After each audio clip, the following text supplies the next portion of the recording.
देख रहे हैं सत्यहिंदी.com। सत्यहिंदी.com को आप लोगों का लगातार भरपूर प्यार मिल रहा है और इसीलिए हम आगे भी बढ़ रहे हैं। अगर आप चाहते हैं कि हम इसी तरीके से आपको सच दिखाते रहें तो आपको एक काम करना होगा और वो है डिस्क्रिप्शन में दिए हुए लिंक पर क्लिक करिए। चलिए अब एक नजर डाल लेते हैं अब तक की सुर्खियों पर। केंद्रीय गृह मंत्री अमित शाह ने शुक्रवार को प्रधानमंत्री मोदी से मुलाकात कर उन्हें लॉकडाउन को 31 मई से आगे बढ़ाने के बारे में मुख्यमंत्रियों की राय से अवगत कराया।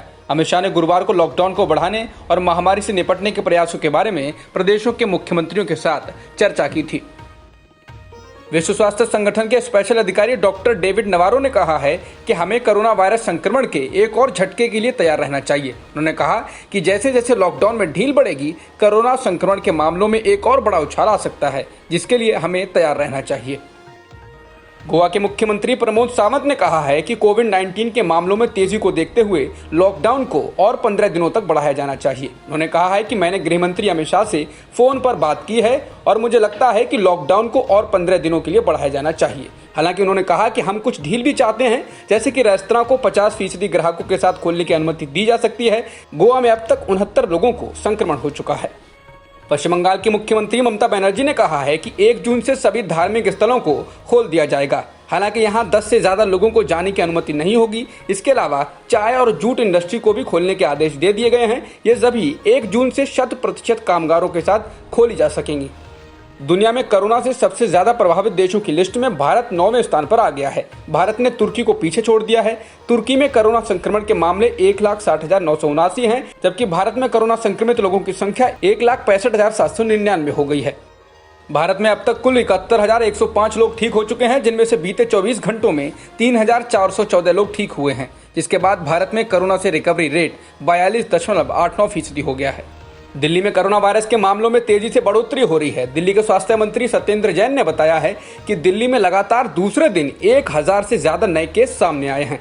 शुक्रवार को उन्होंने बताया है कि बीते 24 घंटे में दिल्ली में 1106 नए मामले सामने आए, जिन्हें मिलाकर दिल्ली में संक्रमण के कुल मामले 17,386 हो गए हैं।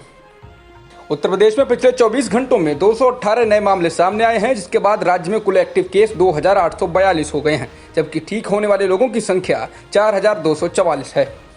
कर्नाटक में बीते 24 घंटों में 248 नए मामले सामने आए, जिसके बाद से राज्य में कोरोना पॉजिटिव मामले बढ़कर 2,781 हो गए हैं, जबकि मरने वालों का आंकड़ा 48 हो गया है।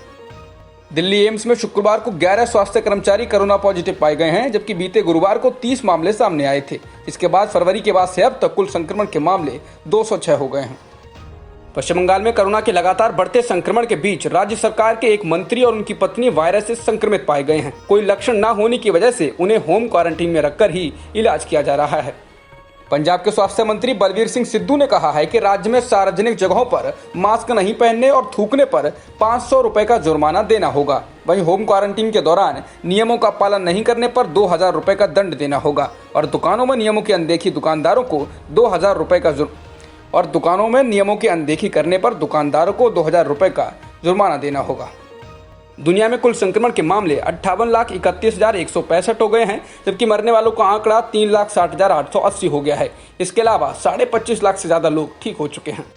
कोरोना से सबसे ज्यादा प्रभावित देश अमेरिका है। यहाँ कुल संक्रमित मरीजों की संख्या 17,21,750 हो गई है, जबकि मरने वालों का आंकड़ा 1,01,617 है। ब्राजील में बीते 24 घंटों में कोविड-19 के 26,400 से ज्यादा नए मामले सामने आए। संक्रमण के लिहाज से ब्राजील दुनिया का दूसरा सबसे अधिक प्रभावित देश है। ब्राजील में संक्रमण के 4,48,000 मामले हैं। ब्राजील में मरने वालों की संख्या 26,000 से अधिक है।